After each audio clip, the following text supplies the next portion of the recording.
Les presentamos la entrevista del día.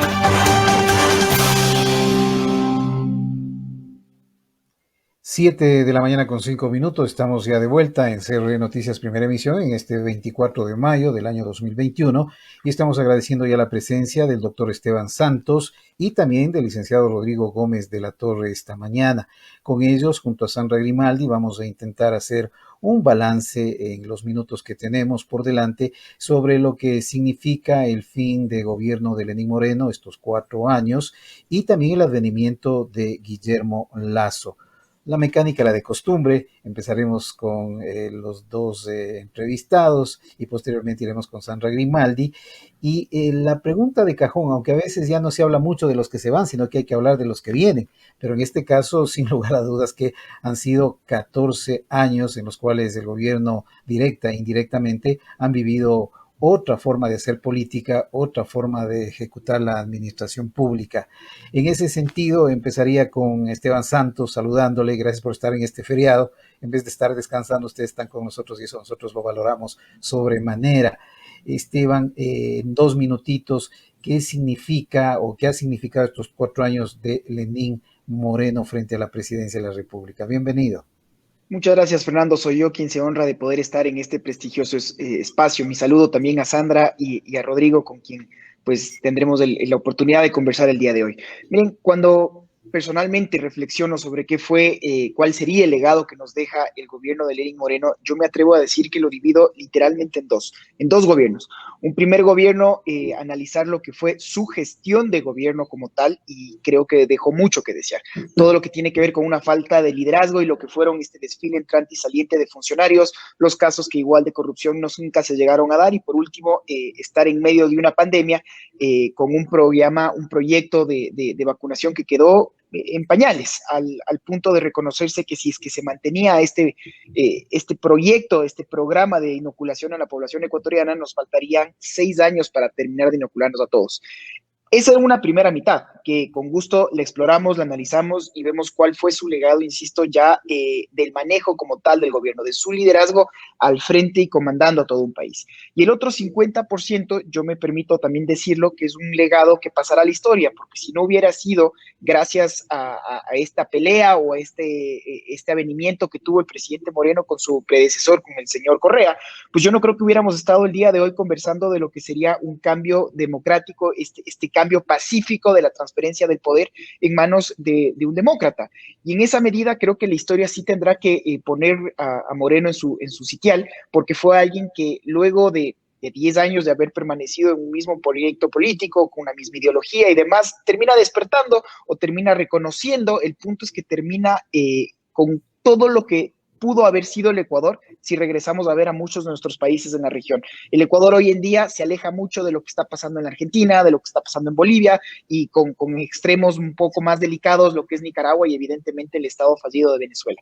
Hoy en día el Ecuador tiene una oportunidad de oro, con todos los problemas que se nos vienen adelante, con toda la crisis y con todo este medio de una pandemia global que estamos viviendo. Ahora, estamos todavía en democracia y estamos todavía hablando de una independencia de funciones, sobre todo una independencia yo diría de prensa, una libertad de expresión, que esto parece que es un derecho hoy dado, y creo que es importante también regresar a ver lo que fue nuestra historia reciente, porque fue algo que los ecuatorianos tuvimos que luchar como tal. Compartimos algunos chats en el diario Vivir con Rodrigo Gómez de la Torre, hemos coincidido.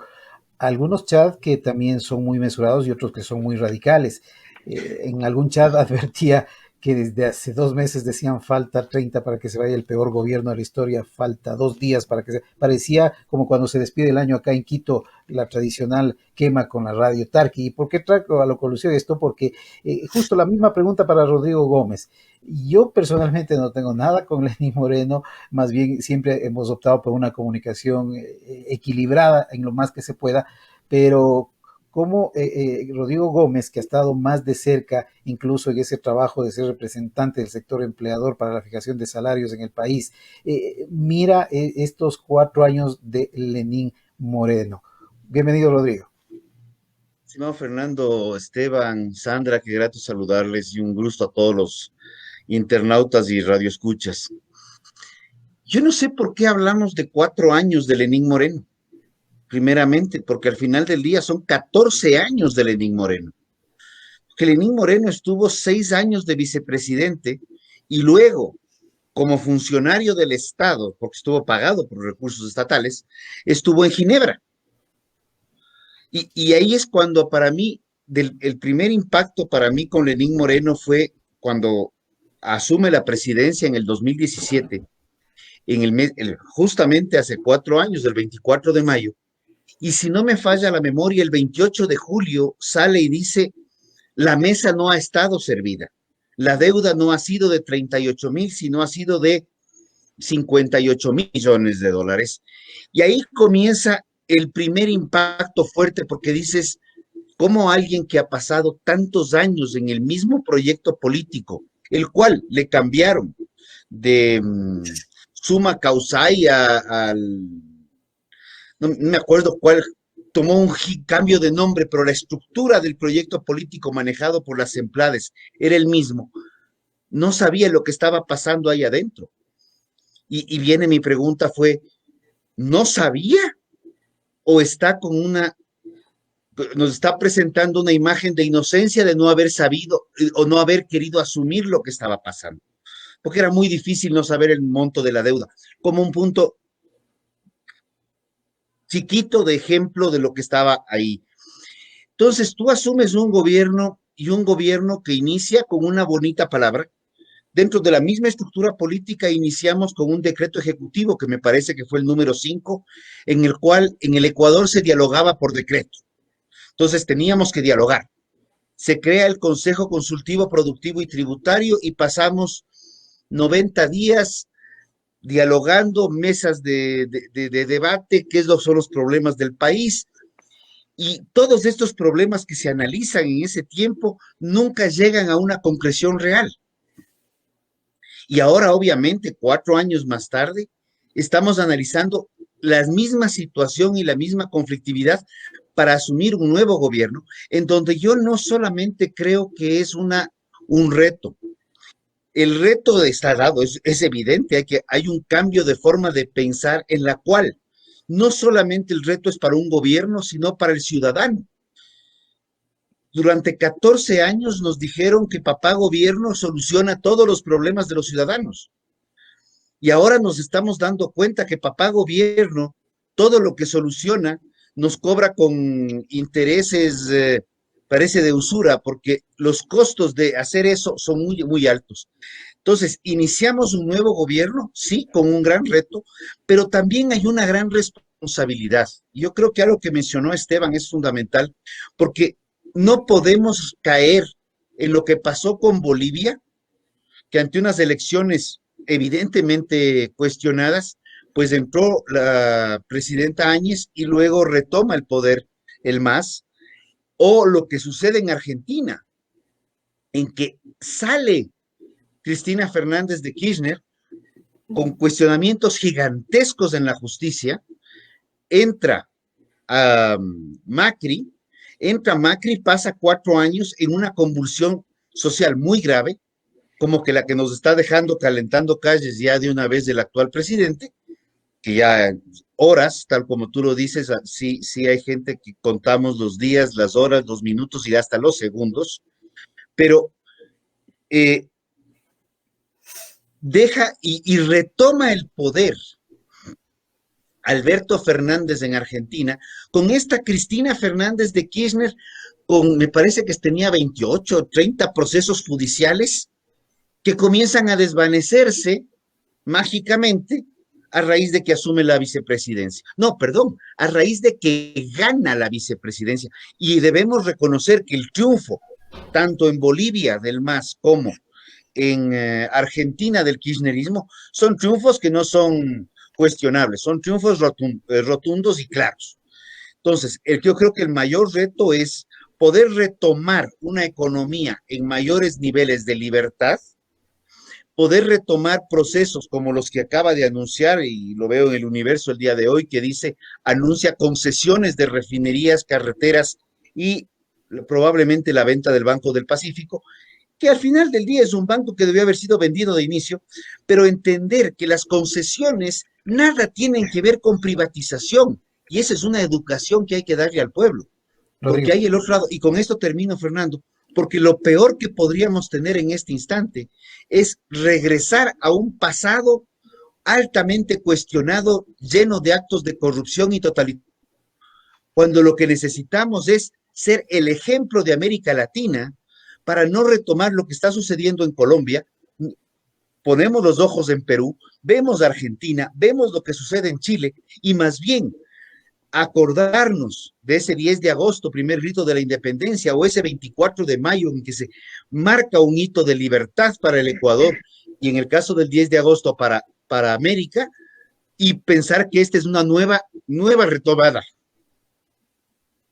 Buenos días a ambos, tanto a Rodrigo como a Esteban. Voy a comenzar al revés porque quiero seguir el hilo de lo que nos saltamos, pero bueno, es interesante. De lo que dijo Rodrigo. Perdón, Fernando. Sí. Me interesó mucho, Rodrigo, lo que usted acaba de decir, y es el tema de muchos aspectos importantes que tiene que tomar Guillermo Lasso.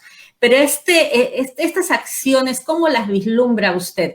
Yo no creo que sea tan fácil para el presidente. Está con una crisis económica heredada terrible, está con una pandemia que todavía no se logra solucionar, está con una inseguridad impresionante, actos de sicariatos, de temas de corrupción, como usted lo acaba de decir.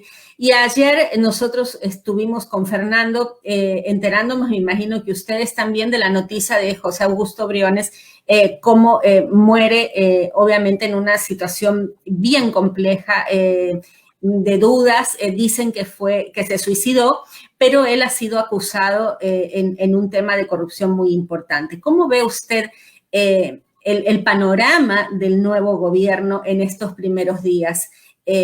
Porque no va a ser sencillo, Rodrigo. A ver, por alguna razón hemos marcado este hito de los 100 días. Nos encanta hablar de los 100 días, y por eso me acuerdo que el Consejo Consultivo fue de 100 días. Personalmente creo que hay varias cosas que no se van a poder dar como nos hubiera gustado, y tal vez nos hemos mal acostumbrado a tener una aplanadora en la Asamblea, en donde salía un proyecto de ley y se aprobaba. Sin embargo, el principal hito que va a marcar la gestión de Guillermo Lasso, el primer año de gobierno, va a ser la eficiencia en la vacunación, entendiendo que la vacunación va a ser combatir un mal sanitario de salud pública, pero que la vacunación, si bien es una gran herramienta, no es la que va a convertir con una varita mágica que comience a haber empleo en el Ecuador, o que deje de haber corrupción, o que solucione los temas económicos. La deuda que hereda Guillermo Lasso, y confiando plenamente en Mauricio Pozo, y confiando en la calidad de persona, como lo conozco a Simón Cueva, que la transferencia de data fue correcta, estamos heredando una deuda que, si bien cuando Lenin hablaba de 38,000, que luego pasaron a 50 y que luego bajaron otra vez a 30, yo no sé cómo manejaban los números, en este momento iniciamos con una deuda declarada, formal, oficial, de cerca de 65,000 millones de dólares. O sea, es más de lo que Lenin decía hace 4 años. Entonces, esta mesa, como también se ha acostumbrado, la mesa no está servida, o si está servida, esta mesa ni siquiera tiene patas. O sea, la situación que hay que afrontar, y hay que afrontarla en términos reales, porque, como digo, todo beneficio que los estados nos dan sale a través de impuestos o de deuda, y la deuda, más temprano que tarde, tiene siempre que ser pagada. Eso es verdad, tiene toda la razón. Doctor Esteban Santos, buenos días. ¿Cómo ve usted también? ¿Cree que estos 100 días son suficientes? ¿Es poco tiempo? A mí me preocupa la expectativa tan elevada con la que inicia este gobierno. En pocas ocasiones hemos visto una expectativa tan elevada, al menos de lo que yo tengo recuerdo en mi amplia trayectoria de periodismo. Y eso puede significar un problema. Cuando uno comienza con una expectativa tan alta, cualquier situación que no cumpla, la pueden considerar como un fracaso. ¿Cómo lo vislumbra usted? La expectativa es muy alta, Sandra, efectivamente, porque los ecuatorianos estamos ansiosos de un cambio y ansiosos en la medida en la que en Latinoamérica estamos acostumbrados a refundar la patria cada cierto tiempo, no diría ni siquiera 4 años, porque los gobiernos no siempre terminan durando ese tiempo. Y en este momento tenemos una realidad en el Ecuador y la realidad es que nos encontramos estancados, el tema de una educación que se pausó por 2 años por la famosa pandemia, un aparato productivo que está absolutamente frenado y hay muchas promesas de cómo vamos a salir de cara al futuro. Yo creo que se han dicho cosas muy importantes. Entender que el Estado no es el gran hermano que tiene que dar a través de subsidios y tratar de seguir creando puestos de trabajo que sea el que resuelva todos los conflictos y todos los problemas del Ecuador. Todo lo contrario, se ha entendido muy claro. ¿Cómo vamos a salir adelante? ¿Cómo vamos a salir adelante si vamos a tener una asamblea a la interna? Que ya vimos lo complejo, que ya vimos cómo van a pasar todos estos problemas de la gobernabilidad y las alianzas que se tengan que dar para tratar de dar en algo una salida al país. Entonces, yo sé que los problemas a la interna son muy complejos. La falta de trabajo, la falta de oportunidades y los problemas endémicos de la gobernabilidad, no solo ecuatoriana, tal vez latinoamericana como tal. ¿Por qué los 100 días? Sí, siempre es este name tag, este título que se le pone, porque también las promesas han sido muy importantes. Tratar de inocular a 9 millones de ecuatorianos en 100 días no es una promesa menor, y para eso yo creo que el tema internacional va a tener un realce muy importante. Yo celebro como el que más el ver un cambio de paradigma en torno a cómo va a ser las relaciones del Ecuador con el mundo.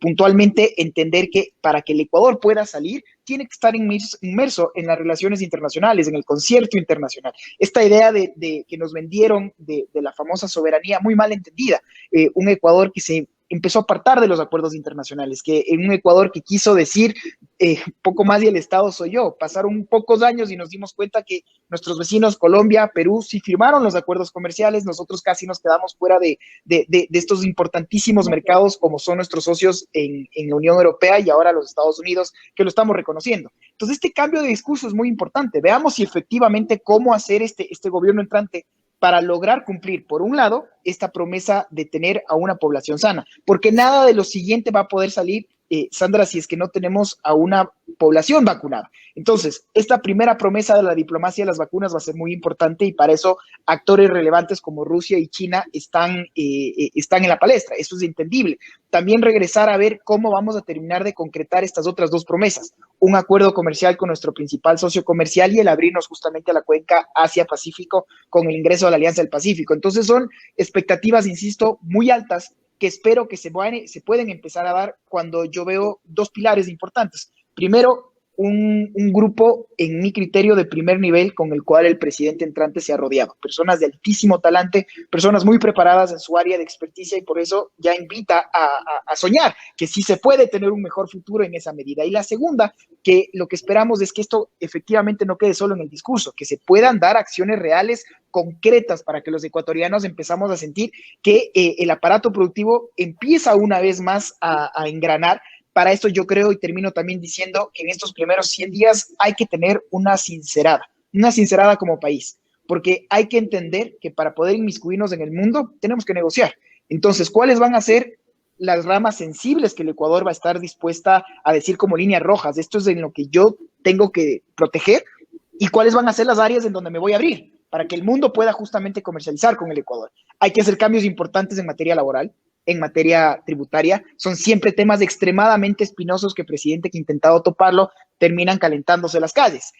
¿Hay una eruptiva del conflicto muy alta en este momento? Absolutamente. Estamos de acuerdo que aquí todos conocemos a perfección que no hay ninguna mesa, no hay ningún mantel, no hay ningún tapete y no tenemos idea cómo, y no estamos clarísimos. Bueno, pero ya, hubo el cambio. Estamos hablando de una democracia, estamos hablando de un demócrata. Yo espero que sea un estadista. Ha dado unos primeros muy buenos ejemplos, por ejemplo, en lo que fue la sentencia, el pronunciamiento de la Corte con respecto al aborto. Diferenciar de lo que son creencias personales a lo que es un jefe de Estado, yo creo que esa es una de las señales, solo por poner ejemplos. Así es que sí, a partir de ahora hay un cambio. Yo soy de los que quieren creer eso y quiero creer también que hay que darle, por un lado, la gobernabilidad necesaria, hay que sumar en vez de salir a ver cómo pongo la piedra en el zapato o cómo trato de entorpecer esta primera labor. Ojalá se entienda que en este barco estamos todos juntos, estamos todos subidos y si es que el gobierno le va bien, pues ese va a ser el éxito de todos. Yo quiero, antes de cerrar e irnos al corte, para finalizar con lo que me quedé con ganas de seguir preguntando, porque ya prácticamente hoy se cierra el capítulo a las 10 de la mañana de Lenín Moreno, y no es que vuelva a insistir sobre lo de Lenín Moreno, pero yo quiero preguntarles a los dos antes de irnos al corte. Lo bueno es que sí tenemos tiempo por delante para ya puntualizar ciertas cosas del nuevo gobierno que va a regir en el país a partir de la media mañana de hoy. Es en el sentido de esto que decía incluso Rodrigo, que no debemos hablar de los 4 años de Lenín Moreno. Estamos totalmente conscientes, son 14 años que él los vivió indirectamente. Ahora, también surge, para ir finalizando, y quisiera que esto sea muy cortito, tanto Esteban como Rodrigo, para ir al corte, es la figura de Julio César Trujillo. No sé por qué se me viene a la mente Julio César Trujillo y el Consejo de Participación Ciudadana. ¿Creen ustedes que hubiéramos llegado a este día si no asomaba la figura de Julio César Trujillo con el Consejo de Participación Ciudadana y la nominación de ciertas entidades fundamentales del Estado ecuatoriano? ¿Podía haber vivido el Ecuador tal vez esto con las decisiones que tomó Lenín Moreno? ¿Y por qué he traído a colación esto? Porque hace algunas semanas que tuvimos la posibilidad de conversar con Carlos Sánchez Berzaín del Instituto de la Democracia, él fue el que surgió y decía, los ecuatorianos no entrarían a este cambio de nuevo gobierno si no hubiera sido por Lenín Moreno. Yo quisiera de los dos tener ese criterio, cómo han jugado papel fundamental estas dos personas para que vivamos este 24 de mayo. Si no, quién sabe, no estábamos viviendo este 24 de mayo, digo yo. Esteban. Mira, para mí el cambio de discurso fue desde el día uno, entender que los empresarios no son el enemigo, el entender que los empresarios son un aporte sustancial para poder salir adelante. Yo creo que nombres se han dado muy importantes de personas que se han, en términos criollos, mojado el poncho. Han entendido personas con una hoja intachable, que su honra, que justamente su ejemplo han sido claves, fundamentales para poder tener en este momento, otra vez, una transferencia de poder ordenado. Yo creo que el doctor Trujillo efectivamente fue una de esas personas. Creo que hay muchas personas también en cada uno en sus aspectos, en sus ámbitos, ¿no? En donde yo rescato cuáles fueron los pilares para como algo positivo. Insisto, yo diferencié el legado de Lenín Moreno en dos. Creo que estamos todos de acuerdo en lo que fue un legado administrativo, un legado de cómo fue su mandato como tal, absolutamente calamitoso. Y esta otra parte en la que nos centramos de, bueno, gracias a este señor es que el día de hoy sí creo que podemos hablar de una libertad de prensa, de que podemos disentir, y eso es algo muy válido en la democracia, de que podemos entender que ojalá se empiecen a terminar de inaugurar la institucionalidad en el Ecuador, ver cómo en la historia del Ecuador siempre era esperar a que el gobierno de turno salga para que empiecen a salir todos los casos de corrupción, y mientras tanto las personas ya estaban en la Florida.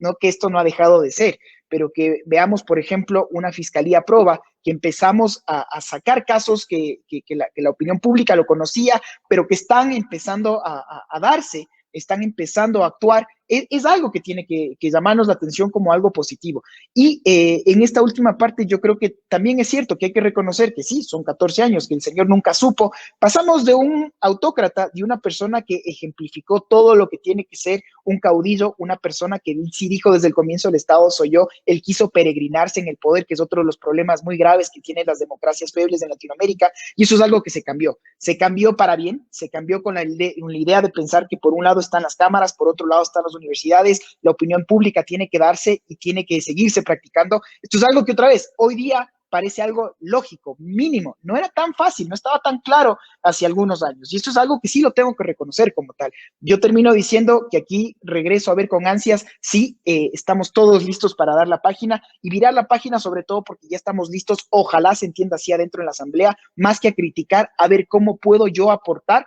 porque todos necesitamos entender que estamos en este barco, vuelvo a insistir, y necesitamos dar este buen auguro. El éxito del gobierno es el éxito de todos. Rodrigo Gómez. A ver, yo creo que me pones un poco compleja la pregunta. Creo que Lenín Moreno en el tema del Consejo de Participación Ciudadana, a través de esa famosa consulta popular, creo que sí entendió algo y lo demostró. Utilizar las reglas del correísmo para distanciarse del correísmo, no creo que salir del correísmo, pero sí para marcar una pauta en ciertos entes de control. Entonces, ¿qué utilizó? Utilizó ese poder prácticamente absoluto que tiene el Consejo de Participación Ciudadana, tema que lo hemos cuestionado y que creemos que debe desaparecer, porque es un sitio donde se coopta la participación ciudadana y se ejerce el control social, porque nombra a las autoridades en nombre de nosotros, y el cambio que hace de la designación de sus miembros a elección de miembros es el mismo ejemplo que tuvimos en las cortes, o que tenemos en las cortes bolivianas, en donde los jueces son impolutos porque teóricamente son votados por el pueblo, cuando realmente hay alguien que dice quiénes pueden ser jueces y quiénes no, y esos los maneja el mismo gobierno. La misma situación en el Consejo. Pero ese cambio que da para la Fiscalía, da para la Procuraduría, pero curiosamente, no lo da hacia la Contraloría General del Estado. Y en la Contraloría General del Estado simplemente sale el Contralor, que sigue siendo Contralor titular, y entra el Contralor subrogante, y cuando gana Guillermo Lasso, vemos que el día martes, posterior al triunfo y a la aceptación del triunfo, amanecemos con el Contralor subrogante preso, y encontramos una nueva figura muy interesante de tener ahora una Contralora subrogante del subrogante. Y yo creo que el acto de haber metido preso al Contralor sí nos da una pauta de que inclusive esa entidad, a pesar de los discursos de que los empresarios no son malos, que se abrió un poco y se frenó en cierta medida el ataque a la prensa, porque voy a tener que ser honesto, Michelena era parte de los verdugos de la prensa y es actualmente el jeque del tema, ¿no? Bueno, ya se va, pero sí creo que hay temas en que hay que no darle tanto crédito, pero sí entender, y esto sí lo concreto, decirle al presidente entrante que la mejor forma de salir de esto, teniendo madurez política, siendo un verdadero demócrata, es poder utilizar las reglas del correísmo para definitivamente desterrar el correísmo, así como lo mencionaba Fernando Alvarado en uno de sus escritos, así como hierbas malas que hay que sacarlas de raíz. Hacemos una pausa a Rodrigo Gómez de la Torre, Esteban Santos y también Sandrita para que volvamos después de la misma a seguir dialogando, ahora sí centrándonos en lo que significa ya el nuevo gobierno de Guillermo Lasso. Hacemos una breve pausa y volvemos. ¿No? ¿Hay pausa, Agustín? Parece que... ya.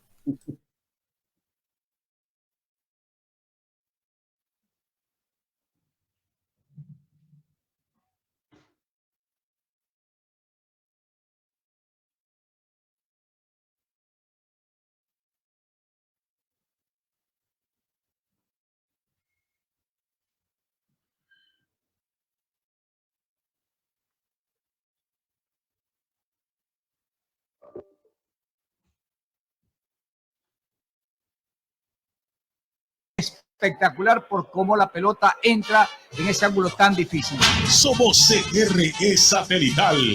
Está mucho mejor. Este sábado, desde las 7 de la mañana, Los Juristas. Porque el conocimiento de las leyes es la prioridad elemental de todo individuo perteneciente a una sociedad que progresa. Escuche este sábado, desde las 7 de la mañana, Los Juristas, por CRE Satelital.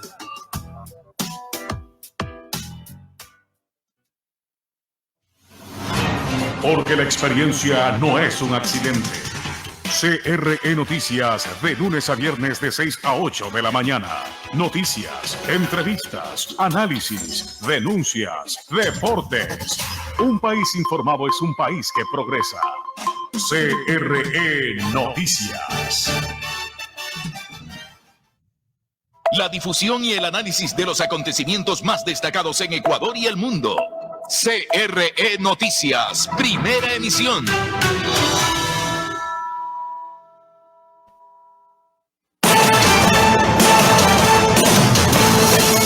De la mañana con 34 minutos, estamos de vuelta en CRE Satelital, estamos compartiendo un diálogo con el doctor Esteban Santos y también con el licenciado Rodrigo Gómez de la Torre. 7:34, Sandrita, por favor. Así es, Fernando. Bueno, muchas gracias por seguir con nosotros. Vamos con temas puntuales que le toca y que son realmente álgidos, difíciles, complejos. Hablemos del tema del empleo, ha sido muy golpeado por la pandemia, por la crisis económica. Hay gente que ha perdido los empleos, hay gente que está subempleada, hay otras personas que están vendiendo verduras y son arquitectos, hay de todo. Le va a tocar hacer muchísimas reformas al presidente Lasso, más allá de fomentar la situación. Esteban, ¿cómo cree usted que se va a manejar el tema, para empezar, del código laboral, del código del trabajo, tan obsoleto que es el que tenemos en este momento, que no permite tener esa diversidad que hay, por ejemplo, en Estados Unidos o en Europa, para contratar a las personas en diferentes modalidades y permitir que haya más empleo? Creo que esta es, Sandra, justamente una de las piedras angulares para cualquier cambio. Se hablaba de que el código de trabajo, el subsidio al gas o una reforma tributaria son estos tres caballeros venidos del séptimo anillo que simplemente eran intopables y que el presidente que intenta toparlos pues simplemente sale. Ahora, llega una de estas pandemias que vienen al mundo una vez cada 100 años y vemos que la realidad superó a cualquier ficción. El Ecuador, como muchos otros países latinoamericanos, es un lugar en donde lamentablemente prima la informalidad. Y aún así, más de 1 millón de empleos formales, y estoy en eso seguro que Rodrigo nos va a corroborar los datos exactos, se lograron perder. Se perdieron más de 1 millón de trabajos formales. Entonces, en esta lógica, llegó un gobierno desesperado que dice, bueno, tengo que hacer algo urgente, porque entre no tener trabajo y tener un mal trabajo, ¿cuál escogemos? Y viene con esta lógica una ley humanitaria que en muchos criterios sí puede ser muy perceptible, puede ser muy mejorable. Ahora, ¿cuál es el concepto? ¿Cuál es la lógica detrás? Voy a seguir con esta lógica de no puedo topar a ningún tipo de contratación, voy a seguir justamente con este código de comienzos de siglo, o cómo voy a hacer yo de cara a tratar de flexibilizar en el sentido de poder dar mejores condiciones a las dos partes, empleado y empleador. Pero estos son cucos efectivamente, Sandra, que hay muchas personas que no lo quieren topar en lo absoluto. Ahora entonces regresemos a ver a la región, ¿cómo estamos haciendo para ser más atractivos? Y en esto creo que hay que ser muy claros, porque el Ecuador, si decimos este discurso de que queremos más Ecuador en el mundo y más mundo en el Ecuador, pues ¿qué estamos haciendo? ¿Qué vamos a hacer para poder terminar de ser atractivos? Estamos claros que somos un país pequeño, estamos claros que somos un país dolarizado y esto es algo espectacularmente bueno porque nos dio seguridad y estabilidad, pero también es un reto muy difícil porque somos un país que la mano de obra va a ser mucho más cara que la de nuestros vecinos. Entonces, ¿cuáles van a ser nuestras ventajas? El país es un hermoso lugar, el país tiene muchos recursos naturales, ok, pero ¿qué seguridad estamos dando? Entonces, por un lado, entendamos esto.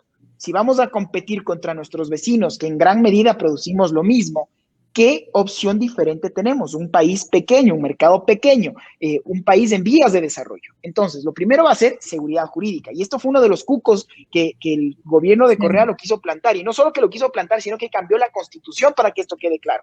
Que no, el Ecuador, por ejemplo, no cede soberanía a instancias de arbitraje internacional, se dijo. Ok, y esto en un discurso muy soberano. Después terminamos de expulsar al embajador a los Estados Unidos, al representante del Banco Mundial, hasta ahí todo muy soberano. Y de repente el precio de los commodities baja y ya no tenemos dinero.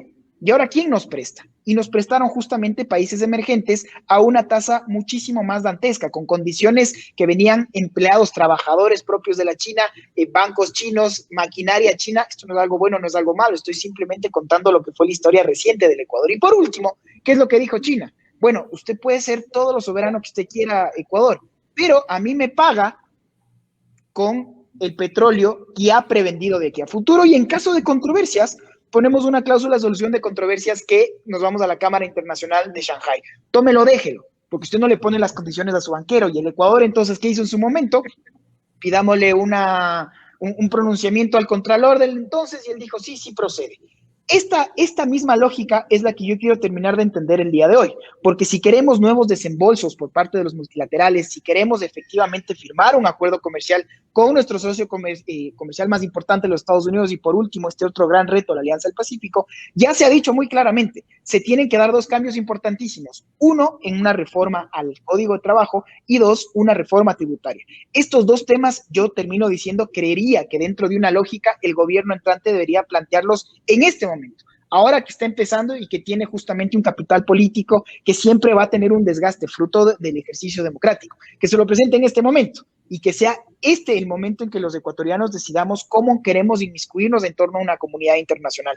Y por eso terminaba con esta idea de la sincerada que estábamos hablando hace un momento. Queremos producir todo en el Ecuador. ¿Cómo vamos a ser competitivos realmente? Yo siempre concluyo con el ejemplo de lo que ha sido Chile, uno de los países que en términos económicos creo que es el único país que está cercano al primer mundo y como buen país latinoamericano todavía tiene problemas de desigualdad muy importantes. En todo caso, ¿qué es lo que dijo Chile? Nosotros no vamos a hacer televisiones 4K, nosotros no vamos a hacer una competencia de la Mercedes-Benz, lo que vamos a hacer es venderle vino al mundo entero, literalmente llegar a la China, llegar a vender derivados del cobre y 3 productos más y en el resto nos abrimos. Y vemos que efectivamente los carros en Chile son muy accesibles, que hay servicios de primera, que tenemos problemas por resolver, por supuesto, como cualquier país. Lo que quiero terminar de dejar sentado es que el Ecuador tiene que tomar esta decisión hoy, en este momento, en qué nos vamos a hacer los mejores del mundo y cómo vamos a proteger esas industrias y cuáles van a ser, en cambio, los sectores en donde no tenemos esa competitividad y por lo tanto tenemos que abrir nuestras fronteras con cambios en temas puntuales de lo que ya hemos dicho y solo así, con esta sincerada, con este acuerdo nacional, entender que el Ecuador necesita inmiscuirse al mundo. Ya hablamos de que esta idea del gran hermano lamentablemente fue un fracaso, bueno, una crónica de muerte anunciada, siempre se lo dijo, siempre se lo analizó de esa forma y terminamos cayendo de esto. Así es que ojalá aprendamos de estos errores y ojalá entendamos todo el momento histórico en el que estamos viviendo de cara a lo que va a ser la hoja de ruta del Ecuador estos próximos años. Perfecto, muchísimas gracias, Esteban. Rodrigo, hay varios puntos de ahí y yo tenía una pregunta muy puntual para usted, porque usted siempre representa a los empresarios, que son quienes, obviamente, generan trabajo, a veces son mal interpretados y no se reconoce realmente la valía. Pero hay un tema muy importante y que no es de ahora, ha sido de siempre. El Ecuador no es un país muy atractivo por la cantidad de carga tributaria que hay, por la cantidad de beneficios que tienen los trabajadores, es decir, un código de trabajo que no es actual, ¿ya? Y eso hace que la inversión extranjera no venga o no le interese al Ecuador estar. Dentro del grupo de ustedes, los empresarios, hay un grupo muy importante que es el del turismo, que ha sido el más afectado y el que más se tiene que reactivar. Y que obviamente usted ve, ¿no? En el primer fin de semana que terminó el confinamiento en 16 provincias, lo primero que hacen todas las personas es salir. Se van de viaje, quieren disfrutar y estar con las familias. Es decir, es un sector sumamente importante. ¿Cómo cree usted que deba el presidente manejar este tema sin afectar el resto? Es decir, promover una reactivación económica con el turismo, mejorar las condiciones laborales y, como decían Esteban también, el tema de la seguridad jurídica, el tema de la institucionalidad del país, que no siempre ha sido respetada y manteniendo los parámetros que se requieren para que el país salga adelante y sea atractivo. A ver, Sandra, yo creo que el tema de seguridad jurídica parte de un concepto primario que son reglas claras y estables. Uno de los temas que más se cuestionó del gobierno pasado e incluso de es que las reglas vivían cambiando. Vivimos cambiando reglas del juego y somos extremadamente buenos en hacerlo. O sea, si pudiéramos exportar cómo cambiar normas, nos iría de maravilla, pero lamentablemente los países se dan cuenta que eso no es un producto exportable, sino que es un producto que lo que hace es complicar las cosas. Comenzando con esa premisa, el Código Laboral, sí, es del año 38, hecho con una visión en función de los abusos laborales que se dieron a finales del siglo XIX. Muchos temas que se le han reclamado y achacado al gobierno de Correa, y esto de aquí no implica que yo lo esté defendiendo, fueron simplemente ejecutar lo que estaba en el código en tema de derechos laborales. Pero nosotros vemos un quiebre importantísimo a finales del 2014-2015, cuando se instaura la ley de justicia laboral y ya no, y cae en el precio de los commodities. Y nos damos cuenta que Papito Estado ya no podía seguir metiendo billete a la economía para maquillar una realidad laboral insostenible. Y comienza a perderse empleo, no en la pandemia. El empleo comenzó a perderse a raíz del 2014 y las cifras, vemos un declive permanente hasta diciembre del 19. Y los primeros 2 meses del 20, sin pandemia, se siguieron perdiendo empleos. y se estimaba que podían perderse del 2 al 3% de empleos en el 2020. Se perdieron 6%. Pero eso sí, ya le echamos la culpa a la pandemia, a pesar que tampoco podríamos validarlos porque hay algunos cambios de procedimiento en el cálculo. Pero, y ahí va lo que dice Esteban, el tema de acuerdos comerciales. ¿Por qué es tan importante? Porque si yo produzco un insumo, produzco una materia prima, un bien manufacturado, y en vez de pensar en 17 millones de ecuatorianos, pienso en 800 millones de ciudadanos en el mundo, y solo hablo de 800, porque estaríamos pensando en EFTA, Alianza del Pacífico, ni siquiera alianza todavía, sino los otros países donde ya tenemos acuerdos comerciales, comenzando por Europa, ya podemos generar mucho más empleo porque tenemos a quién vender, porque nadie que produzca o leche o papas o camisas o autos produce para almacenar en la bodega, los produce para poder venderlos, igual que lo que pasa con el sector de la construcción. Entonces, el abrirse al mundo no es necesario, es indispensable. Y a estas alturas, en los cuales tenemos 17 años de demora en el acuerdo con Estados Unidos, tenemos 7, 8 años de demora con los países vecinos en el acuerdo con Europa, y tenemos muchas otras demoras más, ya es muy poco los productos sensibles que no están ya trazados en líneas claras. Ya sabemos que leche líquida no se va a importar, porque leche líquida está en los acuerdos con la CAN, está en los acuerdos con el Mercosur, está con Europa, está con EFTA, está con Reino Unido, está con Chile. Entonces, ya no hay que darle tanta vuelta, hay que agilitar los procesos. Y la mejora, no han cambiado las relaciones arancelarias, la mejora de relaciones con Estados Unidos puntualmente en un año tan complejo en comercio exterior como la pandemia, nos permitió abrir varios nuevos productos que se creían que eran un mito. Y el Ecuador crece en exportaciones de 1.300 millones de dólares entre 2019 y 2020. Y vemos cómo Perú también crece. Entonces, no le tengamos miedo, porque el Ecuador es competitivo, porque si el Ecuador puede exportar 12.300 millones de bienes agropecuarios que salen del Ecuador, no los 14,000 y pico que salen de lo que es ya no petroleros.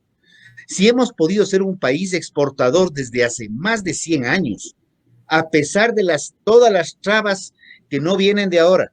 Hay un estudio esto con Fernando alguna vez lo conversamos, un estudio de Grace Jaramillo con respecto a la competitividad y las políticas industriales, Ecuador-Perú. Y vemos que el Ecuador siempre ha tenido políticas proteccionistas que se potenciaron estos últimos 14 años. Lo que vemos es que si así, con todos los problemas, tramitología, temas laborales, que ese sí quiero topar un momentito, y demás, hemos podido exportar lo que hemos exportado, si destrabamos un poquito, podríamos estar subiendo un 30, 40% en 3, 4 años, porque son productos de corto plazo. En materia laboral, es fundamental proteger los derechos laborales de quienes los tienen. Ese es un 30% y probablemente veremos que no es ni llega ni al, no se sostenga ese 30% en las próximas semanas que nos emitirán datos. Pero si bien eso es importante, algo que es crítico es otorgar derechos laborales al 70% que ni siquiera los tiene. Y esto no es de ahora, esto es desde hace años. Y en una entrevista, en una radio más bien para clase media hacia abajo, recuerdo con Mesías Tatamuez que se abrieron micrófonos y yo dije, yo que pido no alza salarial, Mesías pedía un alza, ya ni me acuerdo de cuánto, son varios años atrás. Dije, me van a acribillar. 3 llamadas, de las cuales una sí se fue en tema de que hay que mejorar los salarios. Las otras 2 personas, una señora me retumban las palabras. ¿De qué están hablando? Llevo 2 años buscando empleo. Yo quiero trabajar, déjeme trabajar. Eso es lo que quiere el Ecuador. Entonces necesitamos a gritos, y la ley humanitaria es un primer paso, que ya es ley, en base a lo que se suscribió los acuerdos laborales, los acuerdos del Consejo Nacional de Trabajo y Salarios del año 2019, en donde habría puertas para que los nuevos trabajadores tengan reglas diferenciadas, respetando ciertos parámetros del código, porque se lo manejaba a través de acuerdos. Pero necesitamos entrar a un proceso que lo mencionó la viceministra de Leonardo Berresueta. Hablo del año 17, antes del cambio a Lenín Moreno, en que ya debemos pensar en un tema laboral a través de productividad y resultados, y no solamente a través de una mensualización.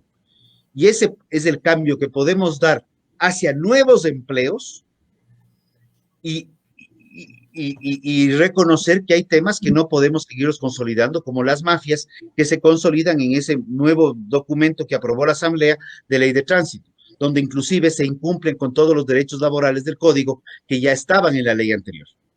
Rodrigo, Esteban, resulta corto definitivamente el tiempo cuando se les invita a ustedes. Necesitamos algo más largo. No sé si Agustín, qué alternativa tiene o qué disposición tiene a partir de las 8, pero bueno, algo que me quedó sonando en la mente fue el día que anunciaba Guillermo Lasso a sus colaboradores, y un mensaje así contundente fue que no hay nada más precario que no tener empleo. Y eso lo dijo al nuevo ministro del Trabajo, que ejercerá funciones desde mañana prácticamente, Patricio Donoso. Y también el presidente invitó a que prácticamente no hay más empleos en la función pública, no puede generar lo público empleos, pero un poco hizo un llamado así ferviente al sector privado para esa creación de empleos. ¿Qué lectura tienen frente a eso cuando sabemos que la vacunación es prioritaria, el empleo es prioritario y otros temas económicos en el país, Esteban? Mira, Fernando, creo que se han dicho temas muy importantes de los cuales secundo al 100%. Vamos sacando cucos, vamos sacando a estos elefantes blancos que están en la mitad de la sala. Todos creo que estamos de acuerdo en respetar y garantizar los derechos adquiridos de quienes los tienen. Y creo que estamos hablando de exactamente lo mismo y por eso hay que subrayarlo. Dar derechos a quien no los tiene. Y estamos claros que eso es la gran mayoría de los ecuatorianos. Entonces, en este proceso de sincerar las posiciones, de sincerar qué tipo de país es el que queremos de cara al futuro, queremos volver a entender esta lógica de crear una burocracia que no lo aguanta. El mejor ejemplo para mí es la Argentina. Y vemos como un país de a comienzos de siglo, siempre, yo leí un estudio muy interesante que decía, oiga, si usted está luego de la Segunda Guerra Mundial, hay dos países, ¿en dónde invertiría? En el uno, a falta de una, cayeron 2 bombas nucleares. En el otro es casi un continente lleno de recursos, con un mismo idioma, un ambiente de paz, donde hubiera usted invertido su dinero. Entonces, en esta lógica, el uno es de la Argentina y el otro el Japón. Vemos a 2021 como el Japón está a años luz y la Argentina, si no fuera por Venezuela, en este momento es el país con la mayor tasa de inflación de toda América Latina, todo el continente. Entonces, seguir creyendo que a 2021 todavía tenemos que descubrir el agua tibia, Fernando, en mi criterio es absolutamente aberrante. Seguir creyendo que es el Estado el que tiene que seguir creciendo, crear más burocracia y crear cargos por crear cargos. En el Ecuador llegamos a tener, y esto lo digo con pena y mitad chiste, pero recordemos, el Ecuador llegó a tener ministerios coordinadores de ministerios. Entonces ya no sabíamos qué más hacer y queríamos tener también nuestro proyecto al espacio y esta lógica otra vez del nuevo rico que queríamos solo seguir gastando y crear más institucionalidad, comillas, que terminó siendo simplemente una expansión del aparato burocrático. Entonces, hoy día yo creo que hay que ser mucho más pragmáticos. Pragmáticos, afortunadamente, en el sistema internacional que nos permite y nos obliga a tener que respetar a las leyes internacionales. Por eso es que yo soy de los primeros que aplauden el inmiscuirnos a través de estos acuerdos comerciales. Hay que saberlos negociar bien. Estos no son buenos o no son malos, son acuerdos que como tal hay que hacerlos con toda la seriedad y hay que saber negociar. Una cosa es negociar como solo el Ecuador. En este momento, 2021, es mucho más difícil con todos los bloques grandes comerciales. En su momento se intentó hacer a través de la Comunidad Andina. En su momento se intentó justamente en un acuerdo montado con nuestros vecinos. Bueno, ya está, es agua corrida. Nuestra historia de cómo fueron los acuerdos comerciales históricos en el Ecuador ha sido en gran medida un tema digámoslo, de mucho aprendizaje, porque el Ecuador no quiso entrar en su momento a la OMC porque se creía que era un club de países ricos. Luego, justamente por el lobby del banano, es que tuvimos que ingresar. Pero cuando ingresamos, ya no tuvimos las mismas condiciones que tuvieron nuestros vecinos Colombia y Perú, una vez más, que sí ingresaron desde el comienzo. Luego, tampoco quisimos firmar un acuerdo comercial con la Unión Europea. Al final, 3 años después, casi nos quedamos afuera del mercado del banano, por poner un ejemplo. ¿Y qué fue lo que hizo el Ecuador? No firmó, y esto lo digo siempre, Fernando, no firmamos un acuerdo de libre comercio con la Unión Europea. Lo que firmamos fue el protocolo de adhesión al acuerdo multipartes firmado por la Unión Europea y nuestros vecinos. En resumen, les tuvimos que pedir permiso, nos dejan ser parte de su acuerdo. Y esto fue irse a comprar un terno en la calle, porque otra cosa es hacerse uno a la medida y el otro es cuando te van a quedar en algunos lugares mucho más apretados y en otros más holgados. Esas son las experiencias que espero que logramos entender. El Ecuador necesita sincerar, el Ecuador necesita realizar y entender que solos a la interna somos muy pequeños, necesitamos venderle al mundo. Estoy de acuerdo también en que nadie entra a ponerse un emprendimiento simplemente para quebrar. El Ecuador, lamentablemente, es uno de los países que más emprendedores tiene, pero no son emprendedores sino por necesidad.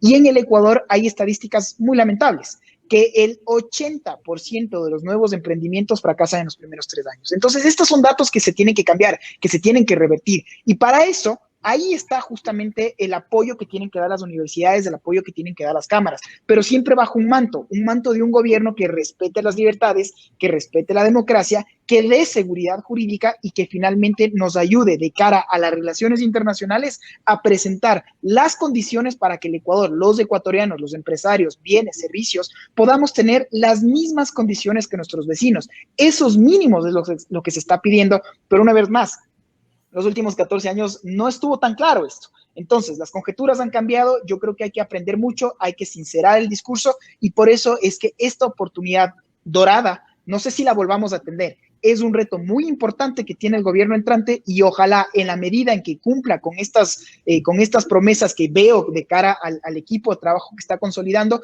yo le tengo la mejor de las expectativas y le deseo lo mejor de los auguros. Que así sea y aquí estaremos, espero, Fernando y Sandra, en las medidas en las que ustedes nos inviten, felices y prestos para alabar, señalar como positivo y asimismo criticar cuando creamos que algo tiene que estar corregido. Ese es justamente un ejercicio democrático y esperemos que ojalá los ecuatorianos entiendan esto y se inmiscuyan más, que entiendan que esto es nuestro país y que todos necesitamos de estar siempre enterados de esto que nos interesa y nos importa porque directamente nos relaciona a todos nosotros. Rodrigo Gómez, lo mismo. A ver, creo que es muy sencillo. Necesitamos utilizar las reglas del correísmo para salir del correísmo. Y no solamente correísmo, y esto creo que ya deberíamos erradicarlo y pido disculpas, del socialismo del siglo XXI, que es un proyecto corrupto transnacional. Aquí lo que necesitamos ver es cómo, a través de decreto ejecutivo, acuerdo ministerial, poder destrabar los temas laborales, realizar una verdadera depuración tributaria, porque muchas veces no es solamente el tributo, sino es la cantidad de tributos que muchas veces inclusive se van en contra de la Constitución, porque cobrarlos cuesta más de lo que se cobra. Tenemos un aparato burocrático impresionante. Destrabar temas laborales, como digo, depuración tributaria. El momento que contratamos más gente, le damos sostenibilidad al IES. Ese es un golpe de chanfle, porque aquí creemos que vamos a sostener el IES sin solucionar el problema laboral. Y por eso se lo trata siempre como dos frentes distintos. El tema de acuerdos comerciales, muy difícil. El ejemplo perfecto es si organizamos entre los 4 una fiesta. Y yo digo, no, organicen nomás ustedes, yo no me meto. Y luego cuando ya está la fiesta armada, ya está la música puesta, yo quiero llegar a cambiar el tono de la música, me van a decir, perdón, Cholito, tú estabas organizando el tema y te abriste. Eso nos ha pasado con Europa, OMC, Alianza del Pacífico, Mercosur, Estados Unidos. Nos abrimos y luego queremos imponer condiciones. Y a pesar de ello, hemos sido los que mejor hemos aprovechado el acuerdo con Europa. Entonces, lo que hay que hacer es perder el miedo, sacarnos los vendajes y comenzar a ver con ojos de país, con ojos de creer en nuestro país, creer en nuestra gente. El proteccionismo mata. El proteccionismo mata países, el proteccionismo mata innovación, el proteccionismo mata emprendimiento. Tengamos emprendedores que puedan contratar hasta 3 años, ya está el acuerdo ministerial. ya está el acuerdo ministerial para emprendedores, ya está el acuerdo ministerial para el productivo que permite una serie de temas mucho más racionales en contratación. Vamos a depender de asamblea, hay que tener mucho cuidado, porque esa asamblea de acuerdos, desacuerdos, nuevos acuerdos y nuevos desacuerdos puede pasarnos factura. Tratemos de fomentar la vacunación, posicionar al presidente, darle un voto de confianza que no implica un cheque en blanco, pero desde el Ejecutivo tratar de destrabar lo que más se pueda en el menor tiempo posible, porque la vacunación permitirá abrir negocios y los negocios abiertos podrán generar contrataciones, porque tampoco se van a generar contrataciones por decreto, ni del sector público ni del sector privado. Con eso les agradezco profundamente los mejores augurios para Lasso y va a tener que tomar un poco mano firme. Necesitamos una mano firme porque hay que desterrar el socialismo del siglo XXI de aquí arriba, ni siquiera de la economía, de aquí arriba, en donde nos convenzamos que el Estado es un facilitador y no el que nos dé haciendo de todo un poco. Muchísimas gracias. Esteban, un gusto. Muchas gracias, de verdad, a ambos, a Esteban y a Rodrigo. Muchas gracias. Fernando, ya nos vamos, ¿no? Sí, junto con Rodrigo Gómez de la Torre, Esteban Santos, despedimos este espacio de noticias y le decimos a la audiencia nacional e internacional que estén pendientes, que nosotros en cualquier momento regresamos con flash informativos de lo que va a significar la transmisión del mando del presidente Guillermo Lasso. Buenos días a todos, buenas tardes o buenas noches. Recuerden que esto usted lo puede volver a ver en las diferentes redes sociales y también el reprise de la madrugada PRE Satelital. Sandrita, buenos días. Chao, muchas gracias. Buenos días a todos.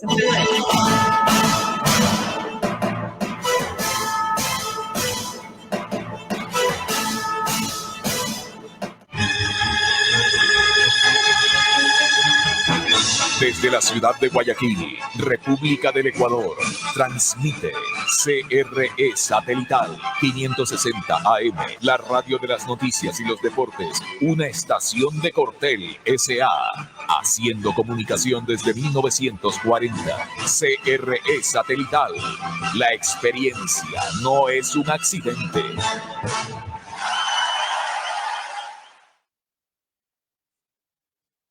Mañana, 1 minuto. Espacio publicitario inicia ahora. Dígale no a las noticias falsas. Evite los medios anónimos e irresponsables. En tiempos de emergencias y de incertidumbre, es fundamental la información verificada y confiable. Los medios de comunicación formalmente establecidos, por su profesionalismo,